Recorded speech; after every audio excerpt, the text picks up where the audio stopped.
Ano nakaraan natin talakayan? Tungkol na sa inyo, ikaw, Mr. John. Nung nakalaki yung hindi namin ang kwento o ang pagula na patungkol sa panghatol sa kone. Panghatol ng kone.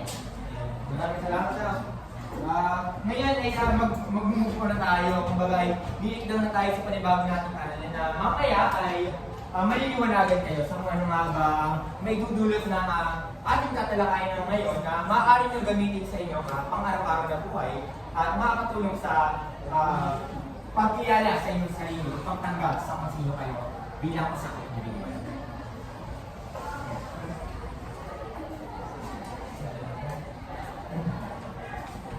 Bago lahat, magandang umaga.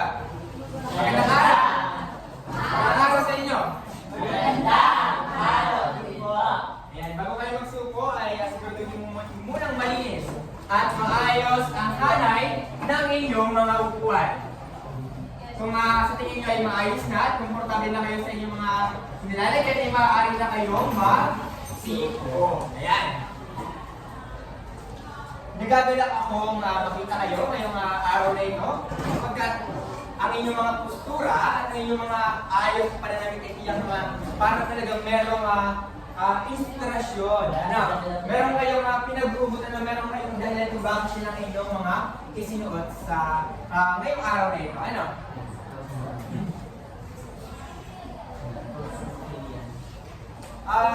Miss Secretary, meron pa tayong iba niyo araw? Wala. Ayan. Maraming salamat. Palakpakan na inyong sarili.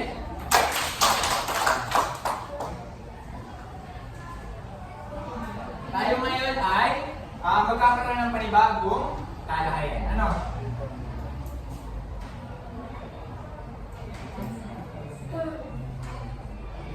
Ngunit bago yan ay meron ako sa inyo ipapanood na video na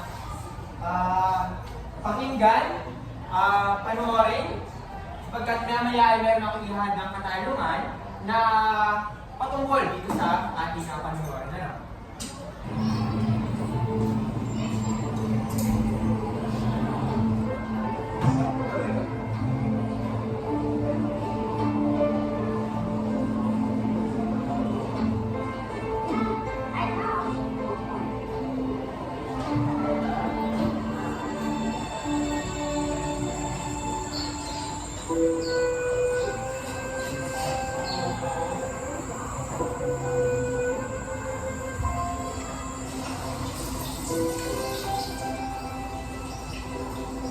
Bakit tayo nangiitang kakulay natin ang lupa? Kaya marumil daw dito sa atin. Ang taong madumi ay ang taong hindi malinis ang puso.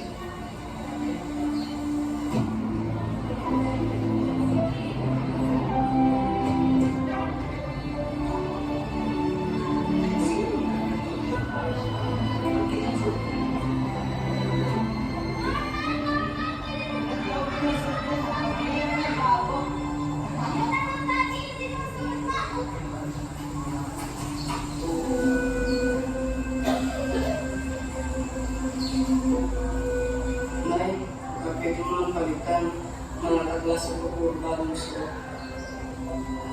Gusto mo ba na itago ang mahirap na tayo?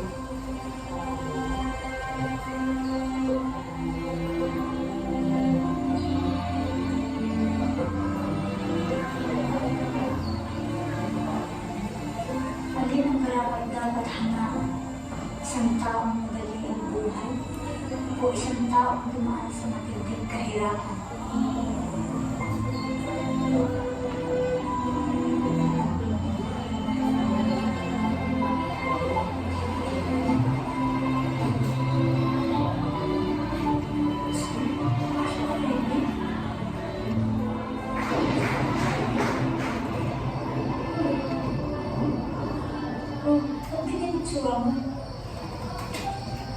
Gusto ko nga, manipulin ang ako ng mga basketballista sa TV. Hindi ganyan ang tunay na buhay ng kita. Pero mas pinapasin ako ng mga kaklase ko ngayon. Kailangan pa talagang magbago para na matanggap ka ng ibang tao.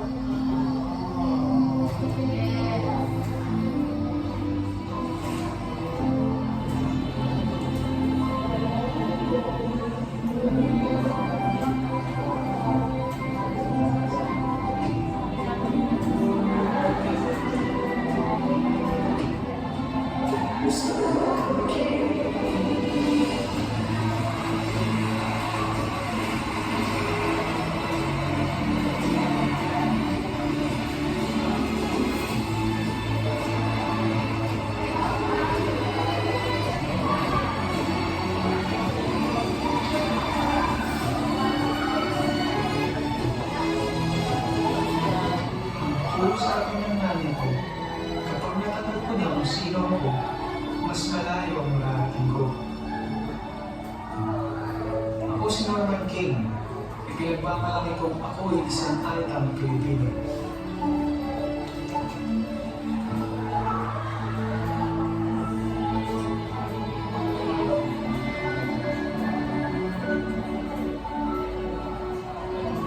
Ayan.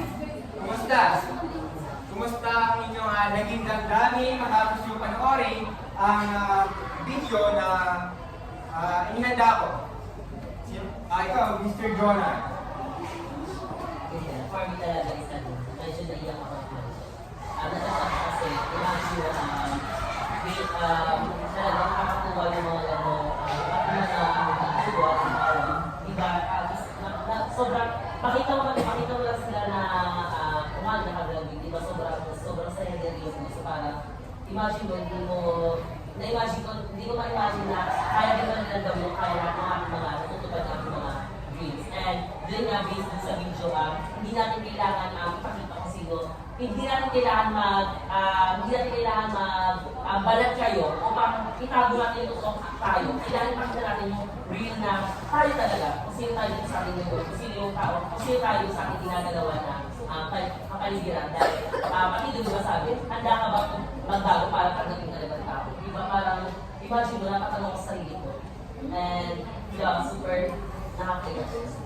Maraming salamat. Alam ko ang bawat isa sa inyo ay nangangatan na umimik ko magsalita na patungkol din sa video. At mamaya ay bibigyan ko kayo ng pagkakataon upang ibahagi ninyo kung ano yung inyong nailuha sa ating video na napanood.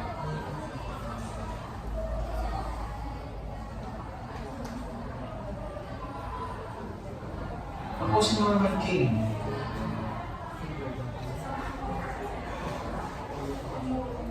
Ayan. Meron ako yung katanungan. Ang unang katanungan, ano ang realisasyon na buo sa pinanood na video at paano ito naka-influensya sa inyong sarili? Mamaya ay hingin ko ang inyong, ikaw, Miss Jesha.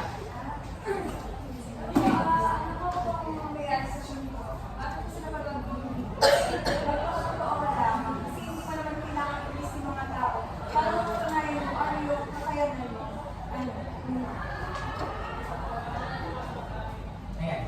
Maraming salamat. Pangalawa naman ay ano ang nais iparating ng video sa manonood. Ikaw, Miss Jessica. Para sa akin, ang nais pa rin ay hindi masamang naging parang kakaiba ka sa lahat. Parang kung ano ka, yun na ipakita mo. Tapos yung pagiging authentic na is hindi naman talaga siya nakamasama. Pagkus ay nakakaganda pa yung base sa sarili. Ayan, maraming salamat, Jessica. Ang katanungan naman ay kung ikaw ang nasa katayuan ni Norman, paano mo haharapin ang ganitong sitwasyon? Sino gusto sumagot? Diyan sa likuran. Ikaw, ikaw, Judy Ann.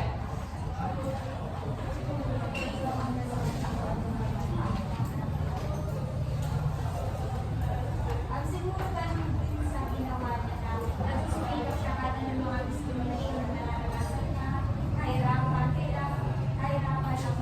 Tapos yung nakikita ng ibang tao sa'yo, kailangan mo magpapagawa sa sarili mo para ang pagdating ka ng ibang tao at maabot yung pangarap. Maraming salamat sa inyong mga kasagutan at ang inyong mga ibinahaging kasagutan ay akong tinatanggap at ginagalang. Maya-maya pa lamang ay tingnan natin kung mananatili ang inyong kasagutan matapos itong ating gagawin talakayan.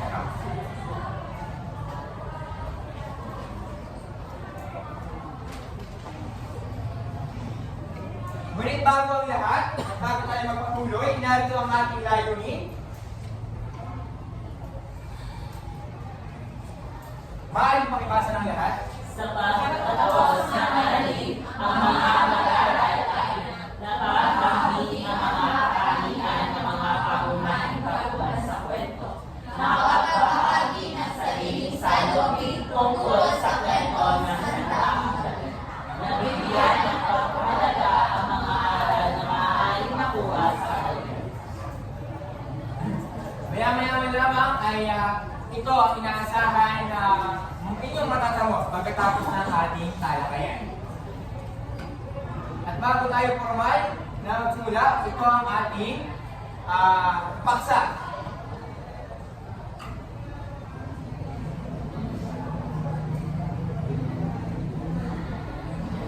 Ang sandaang damit. Tatanong ko pa sana sa inyo kung ano yung ideya nyo sa balik. Na-post na. Yan.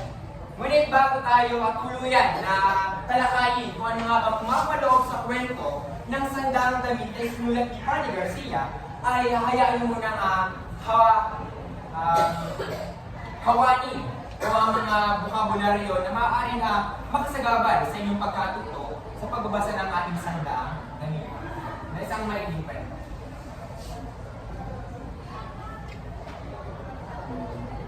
Magkakaroon tayo ng talasilitaan. Bakit talasilitaan? Naging talasilitaan sapagkat ang sili ay kilala sa pangunahing rekado o sangkap sa mga Bicolano na naging bahagi rin ng ating kultura ang mga Pilipino na kinahihiligan natin na kumain ng mga pagkain maanghang. Ang una ay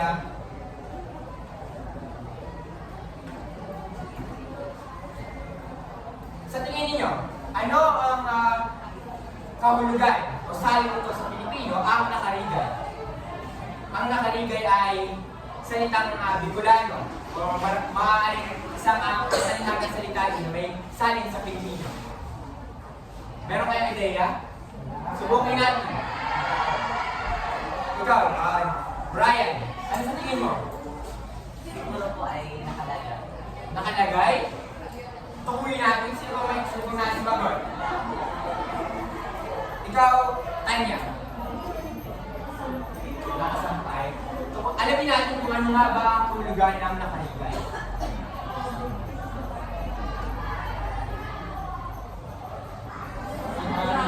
Sobrang luma na. Sino dito luma na? Joke lang, ano? Yan. Sino maaaring gumamit sa ito sa pangungusap? Jonah. Sobrang luma ng balitiya siya, ngunit ang Quezon na iba. Maraming salamat. Mahusay. Ngayon naman ay sumunod tayo sa pangalawa. Talasilitaan. Ito ay ang taheras. Sino ang sasagot? Ibang kamay naman. Ikaw, Julian. Tahimik. Alamin natin. Sino? Ikaw, Mark. Magkapares. Parang parehas yun. Ayan. Sino pa tayo sumagot? Kung wala na, alam na natin, ano? Tandaan niyo ang mga binibigay kong kahulugan ha. At maya-maya ay mapapakinabago yung sulatan. Taheras, ano? Ay yung mga talasalitaan natin ay napakalalim na hindi lamang natutukoy kung ano nga ba yung hulugan o salin ko sa Pilipino at naging dagdag sa inyong vocabulary o sa inyong ano. Magpatuloy tayo. Ang pangatlo ay susi. Ikaw, Jamaica. Tinahi, ano? Maraming salamat, Mamusay, Jamaica. Hindi ko lang hingin yung ibang sabi ng iba sapagkat natutumpak na Jamaica ang hulugan ng sulsi. Ang sulsi ay tahi. Sino maaaring gumamit sa pangusap? Julian. Pinahilan ay sinusin ang alay ni Norman ang kanyang bukas. Maraming salamat, mahusay Julian, at na-connect pa sa ating pinagod kanina video. Patuloy. Ang panghuli ay pang-apat, palara. Samuel, palara. Hindi yung pangtapan. Pangtapan. Alamin natin. Maraming salamat sila. Gesha. Pangsara sa bintana. Sino bang may ibang sabutan? Jonah. Yung po ano, yung sigar, yung case, yung iba. Ayan. Maraming salamat po, Rocky. Jonah.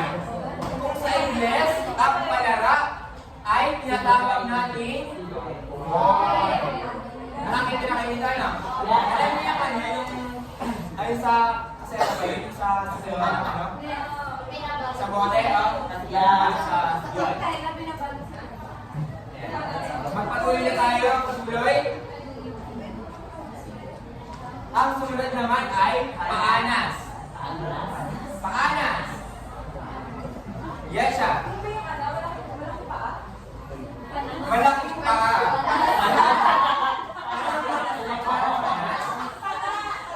Kasi nung may ibang kasagutan, maraming salamat din siya.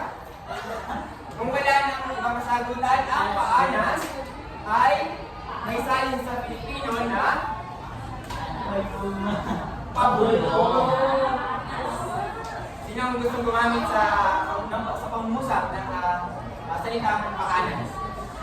Si Miss Garcia lang ba? Sino pang nais sumagot? Brian. Pagulong kung sinabi ko yan.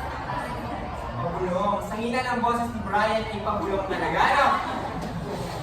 Maraming salamat. Alam ko na nadagdagan ko ang inyong bukabularyo sa lawal sa kalaman patungkol sa mga talasalitaan na aking binahagi sa inyo. Ngayon ay magpatuloy na tayo sa ating formal na talakayan. Ayan. Dito sa larawan, ano ang inyong mapapansin? Ano ang Jonah? Mula sa larawan na pinapakita dito, katulad din sa uli larawan, pinapakita dito, mahirapan. Sa pangalo naman ay yaman. Dito ay yung sobrang yaman. Siguro dito ay yung pinapakita dito yung buhay o yung estado o pamumuhay ng isang tao. Maraming salamat, Jonah. Ikaw, Samuel? Sa larawan, yung ating susuriin mo, pinapakita dito ang kasuotan ko yung mga damit bilang representasyon sa mga basina sa kanilang libro nila. Tapos saan, kita ating bagay ng mga kung ano-ano nga ba yung pagkakailangan mo. Maghusay na magpapahulugan, Samuel at Jonah. Ngayon magpatuloy tayo. Ayan. Magkakaroon tayo na pagbasa ng sandang damit ng tahimik. At maya-maya ay magkakaroon tayo ng gawain patungkol sa ating nalalakayin.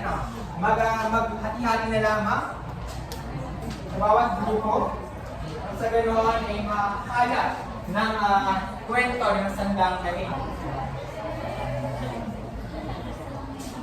Ayan, tapos na ang binigay ko sa inyong oras upang basahin ang kwento ng sandang damit. Ngayon naman ay magpatuloy tayo sa sunod na bahagi ng ating talakayan. Ngayon, formal niyo nang nabasa ang kwento dahil nga siya ay binubuli. Kung kaya naman ay sinabi niya sa kanyang mga kaklase na meron siyang sandaang damit. Subalit hindi niya ito maaaring suotin sapagkat maluluma daw at mapapagalitan siya ng kanyang nanay. Kaya nagkaroon sila ng kasunduan na sa halip na suotin yung batang babae, yung kanyang mga magagarang damit, ay iguguhit na lamang niya ito. Nang sa ganoon ay bilang patunay na meron talaga siya ganoong kasuotan. Nagtagal ang ganoong sitwasyon. Mala araw-araw, kada pasok sa eskwela, ay nagdadala siya ng kasuotan sa school upang ipakita yung kanyang mga disenyo ng kanyang damit. At sa pamamagitan nito, ay nakabuo siya ng isang magandang koneksyon o ugnayan sa kanyang mga kaklase. Nang dating siya ay walang kaibigan, laging tampulan ng tukso, ay nagkaroon siya ng maraming kaibigan at ituturing siya tunay na kaklase at kaibigan. Subalit, dumating ang isang problema ng batang babae, siya ay nagkasakit at ilang linggo na hindi na siya pumasok. Kaya napagkasunduan ng kanyang mga kaklase na puntahan sa bahay. At pagkapunta nga ng mga kaklase sa kanilang bahay, ay naabutan nila yung batang babae na nakahiga payat at nasa isang silid na madumi at yung mga maraming papel na nakadikit sa kanilang haligi na puro drawing lamang at yung mga papel na yun ay yung mga dinadalang larawan ng kaniyang niya sa klase bilang patunay meron siyang sandang damit. Tunay naman na mayroong sandang damit ang batang mahirap, subalit ito ay nakabukid lamang. Ayan. Ngayon alam niyo na kung anong kwento. Nanunawaan po ba? Ngayon ay alamin natin, sagutin natin ang mga gabay na tanong tungkol sa kwento ng sandang damit. Unang katanungan, ano ang estado ng buhay ng batang babae sa kwento? Mahirap, maaaring magtaas ang kamay. Jamaica. Maraming salamat. Sa ikalawang katanungan naman, sa iyong palagay, ano ang pangunahing dahilan kung bakit nagsinungaling ang bata sa kanilang mag-aaral? Gwen. Parang hindi na siya magulat, hindi na siya mabait. Kasi parang makakabait. Maraming salamat. Sa ikalawang katanungan naman, ano ang diskriminasyon at paano ipinakita ng may akda na naging biktima ng diskriminasyon ang batang babae? Charissa. Ang yung discrimination ko doon ay ang tinutokso po siya marami ng ang klase dahil maraming sila at ulit-ulit mo damit. Maraming salamat. Sa huling katanungan naman, ikaw bilang isang kabataang Pilipino, paano ka makakatulong sa mga ganitong pangyayari sa ating bansa? Ito po ang mali. Sa ating bansa. Zaira. Bilang kabataang Pilipino, sa pamamagitan ng pagdodonate ng mga kasuot ng hindi na ginagamit o kaya yung mga pagkain ay maaari itong makatulong sa mga kabataang nasa mababangas na. Maraming salamat. Sino may ibang sa Jonar? Siguro bilang isang mga Pilipino, siguro makatulong ako sa pamamagitan na kumari isa ko natapos sa mabilangan sa nanay, siguro ipagkatahilo lang siya ng mga damit, yung mga drawing niya. So, gusto ko yung makakapag-ulit ako na yung sarili kong gawa, yung damit, tapos ma-appreciate ko. Maraming salamat sa inyong mga kasagutan. At tayo ay magpapatuloy na sa ating sunod na gawain. Pangkatang gawain. Di ba kanina ay ano nga ulit yung kwento pinanood ko sa inyo kanina? Hindi, yung una. At yung kwento ng sandang gamit. Dito sa pangkatang gawain ay ibibigay ninyo o ipaghahambing ninyo ang katangian ng dalawang tauhan ng katangian ni Norman at katangian ng batang babae. At narito ang rubrics. Kayo ay nakatingin ko sa tatlong pangkat. Ito ang pangkat 1, pangkat 2, at pangkat 3. Ito ang sa pangkat 1, ang rubrics, at pangkat 2, at pangkat 3. Ayan. Nakukuha ba kung paano nyo gagawin yung paghahambing? Ang inyong 5 minuto ay nagsisimula na. Ayan, tapos na ang 5 minuto ang ibinigay sa inyo. At inakiyahan ko sa unahan ang unang pangkat. Ayan, bigyan natin ng isang aligi sa clap ang unang pangkat. Magsitayo ang lahat. Alam niyo ba yung very good, very good? Ayan. Sabay-sabay natin bigyan na very good clap ang unang pangkat. Very good. Ayan, magsubukan lahat. Ngayon naman ay saksihan natin ang pangalawang pangkat. Ayan, mahusay. Tunay naman ay binigay ng ikalawang pangkat ang pagkakaiba ng unang tauhan sa ating pinanood na video at sa sandang gamit na ating binasa. Bigyan naman sila ng isang huwaw clap o ay na huwaw clap. Alam niyo yung huwaw clap? Yes. Ayan, basta tayo ulit lahat.